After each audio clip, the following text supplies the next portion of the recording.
Here we go, moving on to Soviet NKVD rifle disruption tactics. Rapid conscription removed. No, since they reduced the timer on this, nobody's ever using it anyway. Recon flight removed. Yeah, okay. Fair propaganda removed, and it's been moved to the Commissar. So, Commissar is a new unit. Represents a formidable combat and utility squad in keeping with the Doctrine's theme. So it's a 5-man squad. Commissar officer armed with a pistol. Commissar escorted by 4 guards with SVTs. So it should have pretty powerful firepower, similar to a penal squad, maybe a little bit weaker. Costs 2 command points and 260 manpower. Ability 1, stand your ground. Grants a targeted squad minus 30% received accuracy and 10% received damage. The squad cannot move unless told to retreat during its 20-second duration. Shares a cooldown with fight to the death, which is going to cover next. Costs 0 munitions. I suppose, I mean, if it costs 0 munitions, you're probably going to try to use it.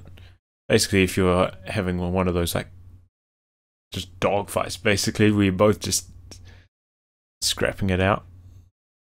But, you know, it does require you to remember to use this. I have played maybe a couple games with this so far, and I really haven't got the most out of the Commissar yet myself. So I think this is maybe like one of those units that's going to take a lot of practice, like at least like 10 games to really understand how to use it properly.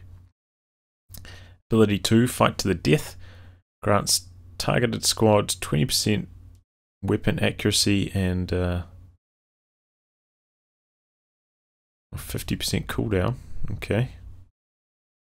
Increases incoming weapon accuracy by 20%. Shares a cooldown with stand your ground. Costs 0 munitions.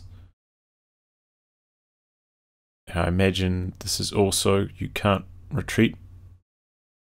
Can't move until you retreat, maybe. And third ability, propaganda barrage, which is same as fair propaganda. Maybe it might be a smaller one, which is like random, you know, like you can force squads to retreat or pin them or make them move slowly, that kind of stuff. Okay, 1.3 onwards changes. Conscripts can no longer be merged into the Commissar. Prevents a bug where conscripts would be armed with the officer's weapon. Okay. The squad received accuracy decrease, so I guess it was a little bit too squishy before. Able to heal nearby infantry within 15 meters when out of combat, which matches infantry section medical kit's passive ability. Oh, that's pretty good. Aesthetic change, 1 guard model replaced with a medic. Medic does not need to be alive to provide healing. Okay, aesthetic change. Can no longer recruit team weapons. Fair enough. So this is a pretty unique squad. No merge, no recruiting team weapons. Does limit its utility. Doesn't have a AT capability either. So definitely a little bit of a niche.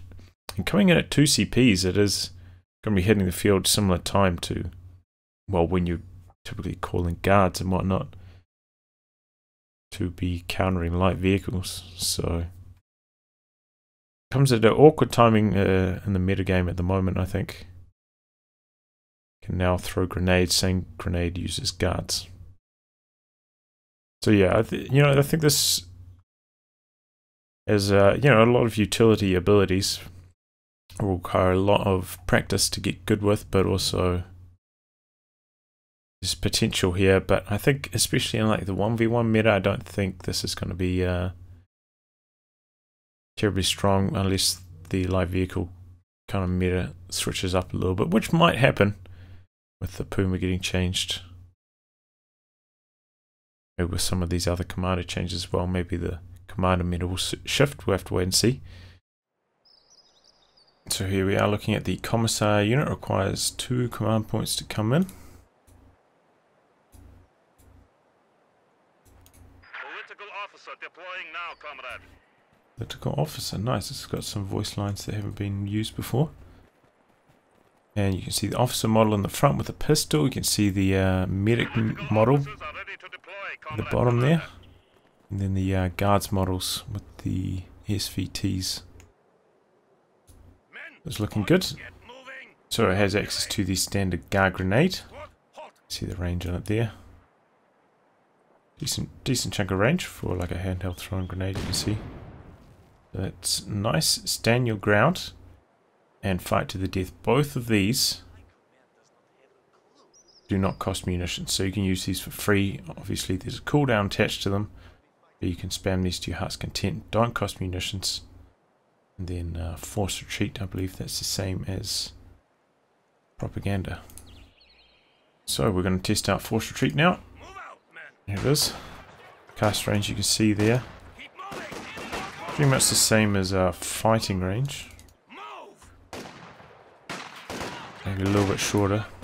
Means it's probably like 30 range, maybe 35, so we drop that. Let's take a little bit of time to come in.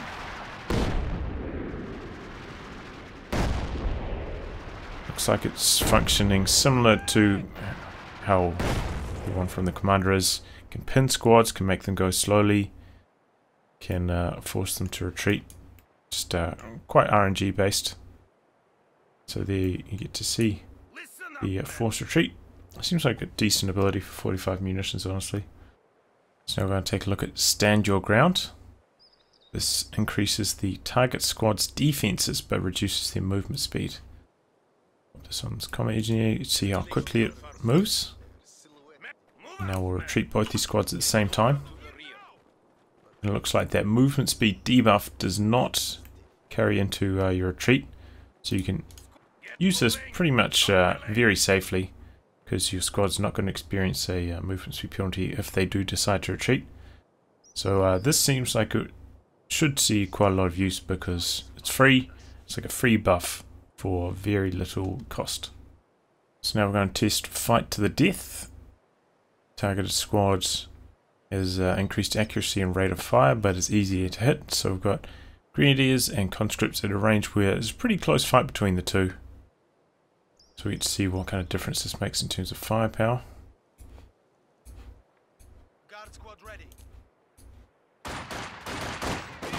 Looks like these guys had to turn around, so they get a little bit of a disadvantage. And they drop the first grenadier model quite early.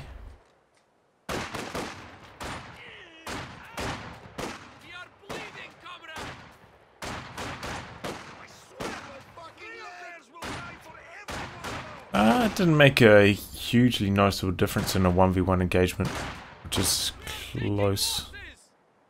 I think the RNG of this engagement just could have been just from the grenadiers having to turn around. As you can see, it's just like slowly continuing on. So in a 1v1 situation, I don't think fight to the death is that appealing. But maybe if you activate this on a squad that's shooting at a retreating squad, that's probably a pretty good idea for fight to the death. And remember, it's free, so might as well just use it. So now we're going to test the combat strength of the Commissar in close range versus some Fox grenadiers.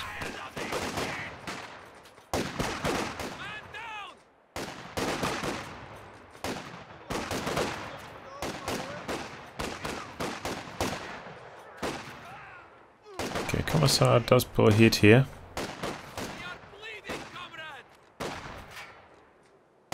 Not an overwhelming victory. Probably what you might expect from like a 5-man penal squad against a Fox Grenadier squad, honestly. So yeah, there is the firepower of the Commissar unit. New ability, Scorched Earth Policy, allows engineers to place a trap on points. When triggered, an incendiary mortar shell will be launched that damages nearby infantry and will stop the point's ability to generate resources for 60 seconds. Costs 35 munitions, available from 3 command points, detected by minesweepers. 3 command points. So yeah, I mean, this is, yeah, kind of like outside of the early game.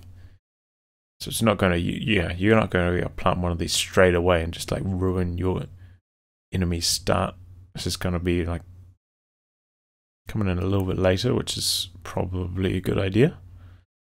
Capturing the point will remove the trap if the trap does not detonate, similar to booby traps and early warning flares. Instantly detonates when triggered. Resource denial duration for 90 seconds. That's a long duration. This is 60 here, but I guess they increased it to 90 at some point. So that's a long time. If you can get one of these scorched earth things up on a fuel point, that could be nasty. I wonder how it works with cutoffs. We'll have to test that. So now we're going to test the Scorched Earth trap, available at 3 command points. You can see you can build it from the main menu here. You don't have to go into the mines sub-menu. You can just build it straight from the main menu. 35 munitions. See how long it takes to plant. It's obviously quite important.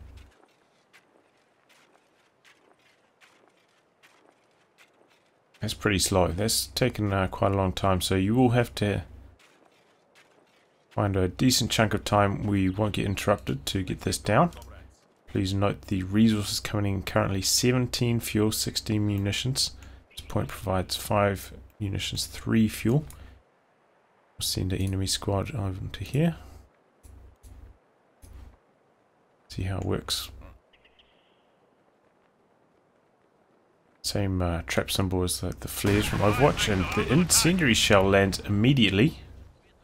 Resources stop coming in just from the sector, but the fuel point that's connected through that sector is still connected.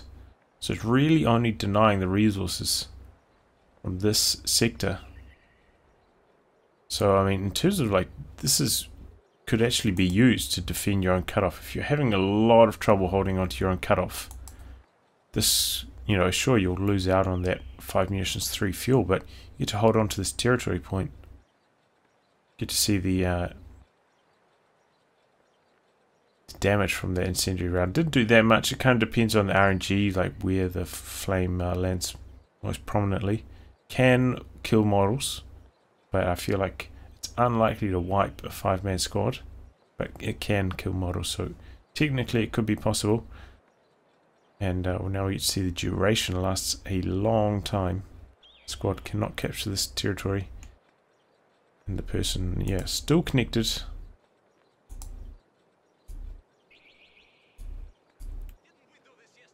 Still running. So you can see how effective this will be at defending your cutoff, because you're still getting like a good chunk of your resources in, only losing a little bit from the sector, and now your opponent can finally start capping it, but that's giving you a lot of time to spring defenses. So I think it's a pretty viable option, not just for offense, trying to do it on your opponent's sectors, but also for defense on important cutoffs. Could be a nice way to do that. And it looks like you can only do them on connected friendly territory. Scorched Death only on connected friendly territory. This point now not connected because they got the cutoff and there's a neutral point. So yeah, connected friendly territory, and this lasts a long time.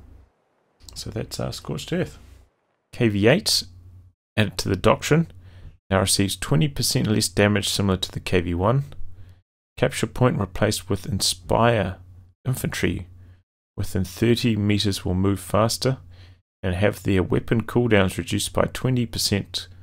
Cost 25 munitions. I mean, this is a nice change. 20% less damage. I still think the KV8's not going to be used, even with these changes. Just like at the moment, I feel like the KV8 occupies a similar position to, you know, it's like the Brumbeer and the Bulldozer Sherman, except it can't fight back at all against any form of tank, basically, or apart from like the lightest of light tanks, you know, with its 45mm gun. But it takes quite a long time to switch between the flamethrower and the 45mm gun, so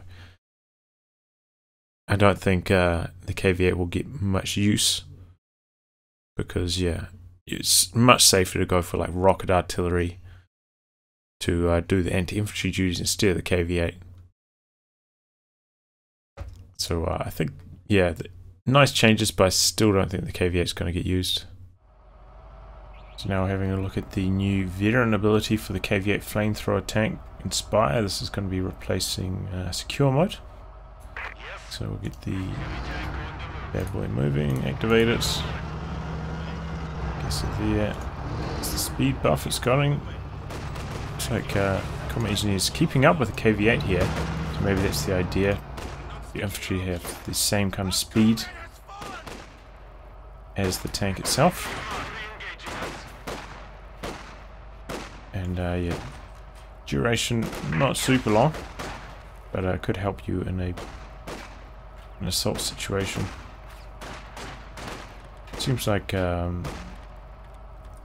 a little bit of a fringe ability. Maybe if you've got like AT penals, this could help them like sprint up to an enemy tank and get a satchel off or something. I'm not sure. Conscripts already have URA, so it doesn't really have that utility there. Urban defense tactics. Armored vehicle detection removed. Fine. Like I don't think anybody ever used that anyway. Shock troops. In keeping with the urban theme of this doctrine, shock troops have been added. Furthermore, shock troops have received moderate buffs to their mid-range capabilities. Their close-range potency remains unchanged up to 10 meters. So they're getting a 30 manpower cost reduction. The mid-range accuracy is getting increased by a little bit. Aim time is getting reduced a little bit. Cooldown duration is getting reduced a little bit. And mid-burst duration multiplier is getting increased. So I'm not sure how this will shake out overall, but it looks like their mid-range accuracy is getting increased. That's probably the most important thing. So they'll start doing damage as they get a little bit closer, and when they're chasing a squad that's retreating, they'll continue doing damage a little bit longer. So making them overall a little bit more potent and a little bit cheaper, which is fine because nobody's using them at the moment. And then mid-range is getting increased by 1 range as well. So overall, yeah, they're getting buffed. I think because at the moment their performance is pretty shoddy compared to like, Thompson paratroopers. So I do enjoy shock troops and I look forward to using them again. 45mm anti-tank gun. This unit was underperforming. The following changes attempt, I guess, to make it a more attractive choice with added utility later into the game. Able to swap between AP and canister rounds. Canister rounds are low damage round that are only effective against infantry. Canister rounds rely on rate of fire and AoE. So I have played a little bit with this, and I don't know, like I'm not sure how it works. I'll do a test, but it didn't seem too effective to me. So rotation speed's getting increased, arc's getting increased, so that's like how wide kind of fire is. Speed penalty when stealth from 80% to 50%, so I imagine that's similar to the Raketin. Horizontal tracking increased.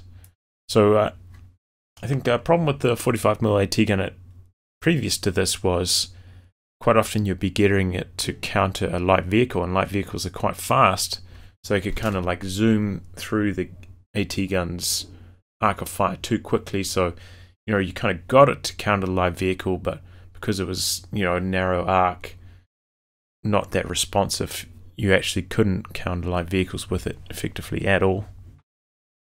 So now it's getting improved.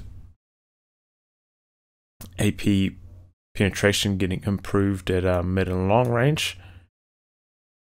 So now it's mid and long range going to be similar to T-34 76s. Now has ambush camouflage. Well, they mentioned that before. First strike bonus of 20% accuracy, 20% reload, and 25% reload. So I imagine this is actually maybe 20% penetration and 25% reload. So some benefits for using ambush camouflage. Should make it, yeah, it could make it interesting. Maybe if you're up against like the flame half-track meta at the moment. Tracking veteran ability replaced. Vehicle units hit by a veteran 45mm AT gun will be temporarily visible, even in fog of war. So I imagine that's similar to what you get when you use like hammer as the Brits, the hammer upgrade. Like if you've landed a shot, you can still see them in the fog of war briefly. So that should make the 45mm overall more appealing. It really depends on how well the canister shots perform, which in my experience haven't been that good. And I've also I've used this a couple times, and I didn't feel like 45mm AT gun was that good. But it's certainly been made a lot better, and maybe I certainly wasn't using it to its potential. I forgot that it had ambush camouflage the time I played, so perhaps if I'd used that a little bit better, maybe I could have made better, better use of the 45mm AT gun. I certainly wasn't using it to its maximum. So I'll take a look at the 45mm AT gun. Unlocks at 2 CPs, so like the same as guards. A new anti-tank gun has Call it arrived in. on the field of battle.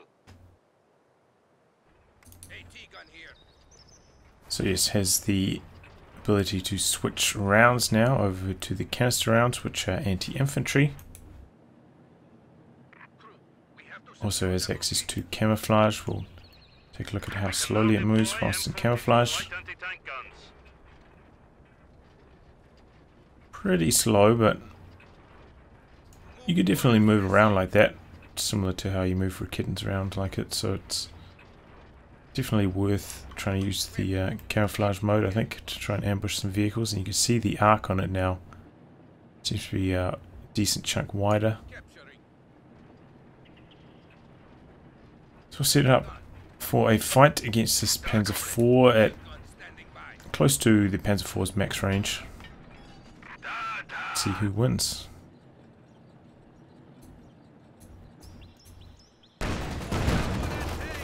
This one doesn't have the machine gun upgrade, so maybe this is a little bit unrealistic, but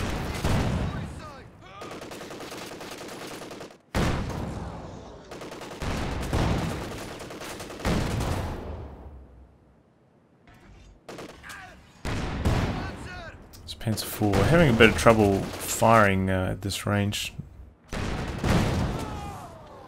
Scatter.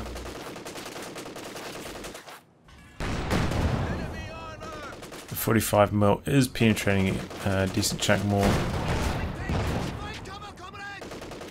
But it looks like the Panzer IV is still going to knock it out before it takes out the Panzer IV. So yeah, in a frontal engagement, 45mm is not going to cut the mustard against medium tanks and above, unless you've got multiple or AT grenade support or something else. But it is at least a decent amount more potent against it, thanks to the bonus 20 penetration or so at this range, and all the other bonuses it's got as well. So yeah, if you want to use this against that, maybe if you ambush it or get on the rear armor, you stand a better chance. So now we're going to test out the canister rounds. Note that you can switch rounds whilst moving the anti-tank gun around, so that's handy. Don't have to have it set up to change rounds. And you can see there's a bit of a cooldown. Now, straight away it starts firing.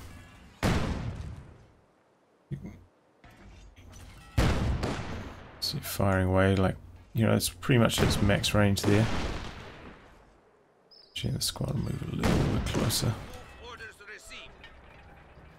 So this should have 50 range now. They did nerf the range slightly, so 10 range less than its anti-tank rounds will have. Here you get to see it against this squad that's pretty well spread out. Right here, I think there's a little bit of negative cover around though. So yeah, they're not going to be like crazy good at wiping, but they will whittle away a squad. Switch over to the squad behind heavy cover now. Okay, so it looks like they are not very good. at shooting at targets behind heavy cover, like a thick piece of heavy cover like this. Looks like the shell just doesn't even show as exploding. So yeah, it looks like this is very ineffective against situations like this thick heavy cover. Looks like it barely ever does any damage. But against targets out in the open, it'll do like a little bit of damage across most of the models in the squad. Pretty good AoE, but pretty low damage. Forward headquarters is an alternative to designating a command building. This ability now also allows the player to build a field base. The structure reinforces and heals nearby infantry. Costs 200 manpower and 25 fuel. So similar to forward observation post now, you can build it instead of having to designate it on a building, which is helpful. Makes the ability not completely useless in the late game, which is nice. So here we are on the revised Urban Defense Commander. We're looking at the forward headquarters. Unlocks at 1 CP now.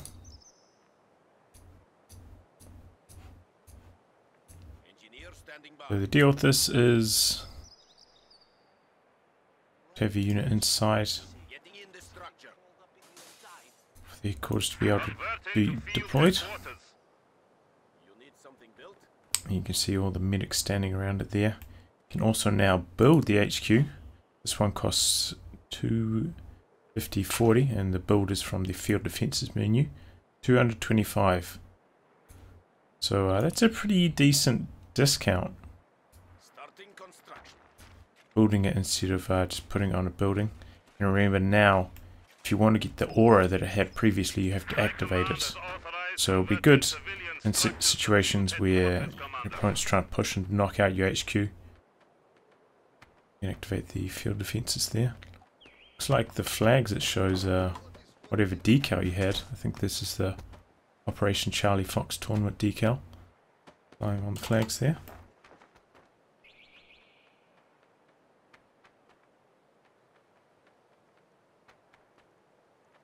So it does take quite a long time to build this field camp. And yeah, same thing now. It's got a... Looks like by building it you only get 3 medics compared to the 6 from putting it on a structure. So that's interesting. So it costs a little bit less, but it looks like it gives you less healing. It's got the same activatable ability. Remember these structures, I believe you can't put them on enemy territory. We'll check that. Or neutral territory. I think it has to be connected friendly territory. Yeah, connected friendly territory to deploy a building, HQ building. So that'll stop somebody from just like running up to a building right outside your base and popping this early, causing you a massive headache. Has to be connected. Booby Trap. Booby Trap is being adjusted to deal more damage over a larger area whilst being incapable of destroying full squads. Cost has been adjusted appropriately. So, oh my god. Cost is reduced from 100 to 45. Damage from 250. I don't know, it did 250 damage. That's a crazy amount. To 80. AoE distance getting greatly reduced. Especially, this one's important, like the radius that's doing the full 80 damage is very, very small. So, yeah, basically impossible to wipe a full squad with that AoE. But yeah, it's going up. So the whole squad's going to get damaged for sure. But you might only lose like 1 or 2 models to it. But either way, it's got. I've seen this in action. It does a lot of damage. It's still very strong. Might need a cost increase, maybe like 60. Now we're going to test out the Booby Trap. Comes online at 6 command points. So unlock that now. The trap. So it looks like it takes 15 seconds for the trap to activate. You don't need a squad over here to build it, so pretty easy to plant. Can even plant it on VPs as well. Initially I thought you couldn't plant it on VPs because maybe I misclicked or something in a game that I tried the mod in, but you can. Can't put it on VP, so now we'll run a squad in. There's a 6-man squad just so we can see just how destructive it is. We may now wire traps at key strategic points, lest the enemy This try squad's to like retake them. reasonably, like not super clumped, but also not super spaced. Enemy forces are attempting to So capture it does our about territory. 3/4 of their health drops one model of a 6-man squad. So pretty high damage for 45 munitions. Like, there's pretty much no way the squad can now win an engagement after this. So very strong ability here, the Booby Trap. KV2 replaces Urban Defense's Incendiary Barrage. I did like Incendiary Barrage, but I also like the KV2. I really like the KV2. KV2 received the following changes. This unit will still provide considerable defensive presence, but will also function better as an assault tank capability or capacity, and be more effective against enemy armor. Weapon penetration from 200, 180, 160 to 170, 150, 140. So decrease in penetration, but when it fails to penetrate, now has 50% deflection damage. I think it didn't used to have any deflection damage, but they added 33% in an earlier version of the mod, so that's gone up to 50%. So that's a lot of deflection damage. So even if this fails to penetrate, it's still going to be doing big damage to enemy vehicles. And I've used KV2 a little bit against things like Panthers and stuff. Performs pretty well thanks to the deflection damage there. Siege mode reload bonus from 0.5 to 0.75, so nerfing the reload bonus a little bit on siege mode. AoE profile now matches the ISU 152 HE cannon. Well, I mean, that makes the KV2 a lot more appealing over the ISU 152 because it can fire, like, it's got a turret, so it can fire in multiple directions. It's got the deflection damage, doesn't have to switch between rounds. I think this certainly makes the KV2 more appealing than the ISU 152. For me at least. AoE distance, well, we already heard that was getting changed, right? So it's going up to 6, so I imagine it's going to be, well, I believe it's kind of similar to the Brumbear. It's going to be like doing some pretty monster shells with like a lower chance to kill, but like damaging a whole squad. Basically, maybe you're not going to see that many one-shot wipes from it, but it's going to be like, you take one shell. If it's a good shell, you're going to be forced to retreat with your squad. Vet 3 speed bonus replaced with 0.8 received damage. Okay. 152mm non-sieged reload from 10/12 to 9. So it's, you know, pretty beefy. The bonus making it a lot better.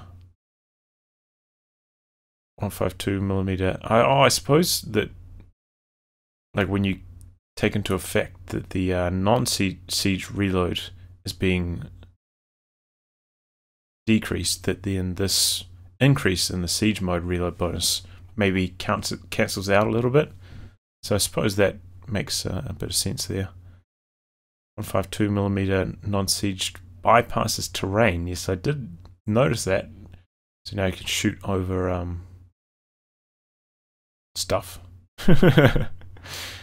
152mm now deals 33% deflection damage. Okay, well, they should delete that line there. 152mm non-siege angle scatter from 7.5 to 5. So decrease in scatter. So it should be a lot better, a lot more accurate at shooting shells basically now, which is pretty huge.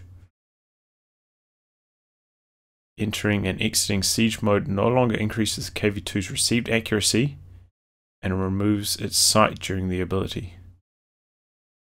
So I suppose, like, while you're entering and exiting siege mode, you don't have sight, but you no longer get received accuracy penalty.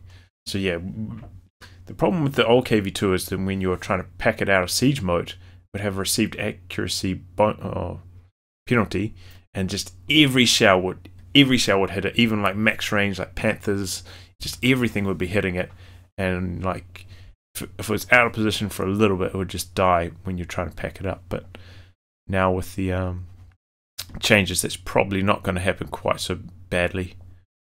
So overall, I think the KV2 is being made a lot more viable. You can now kind of use it, like drive it around and shoot stuff. You don't have to fully rely on the siege mode thanks to the reload bonus, and probably makes it a more appealing option compared to the ISU-152 for me at least. So now we're going to have a look at the KV2. Unlocks at 14 command points, 630 manpower, 230 fuel. So I'm going to activate the siege mode, or firing positions.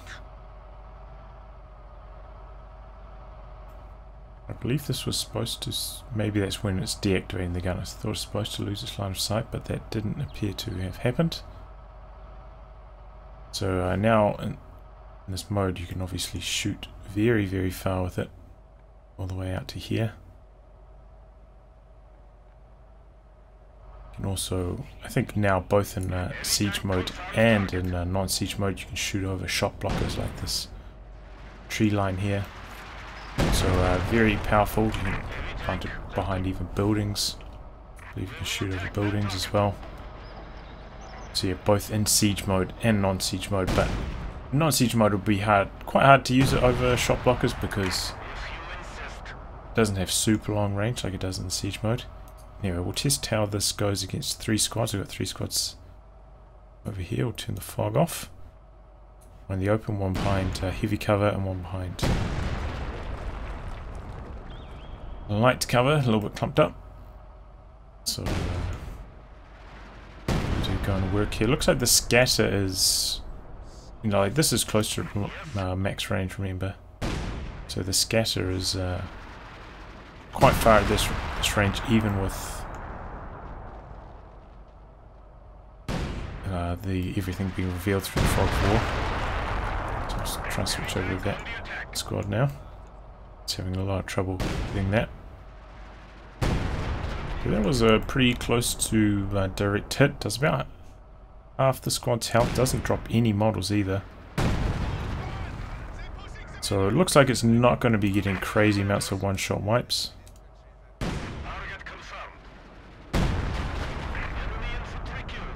Oh, got that one in 3 shots eventually.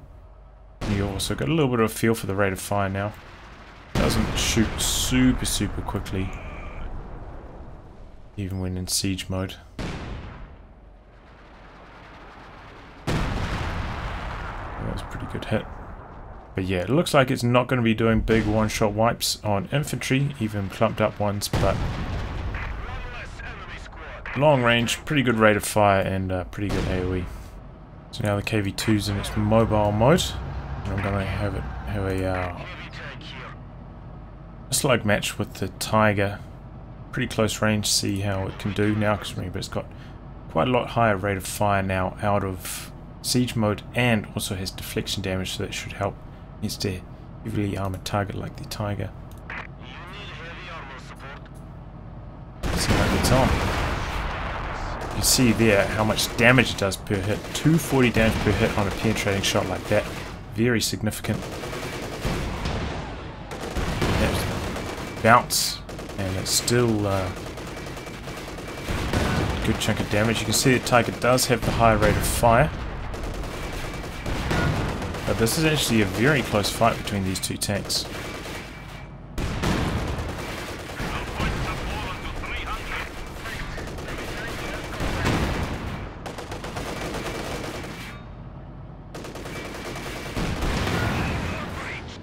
So yeah, very close fight. KV2 can almost stand up to a Tiger. So with its probably quite a lot stronger anti-infantry capabilities to siege mode, that does make the KV2 quite appealing now. Additional Soviet notes that they changed the 76mm Sherman, made it cheaper, increased its penetration. We saw that in the US Forces patch changes as well. M42 canister range decreased, so instead of up to the full 60 range, it's only at 50. Shock troops grenades no longer share a cooldown. That was initially the case at one point. They didn't share a cooldown, but perhaps like 2 patches ago they got a shared cooldown, but now it's been removed. So you'll be able to throw a smoke, close distance, throw a grenade. Good against machine guns. Forward HQ command point requirement reduced from 2 to 1. So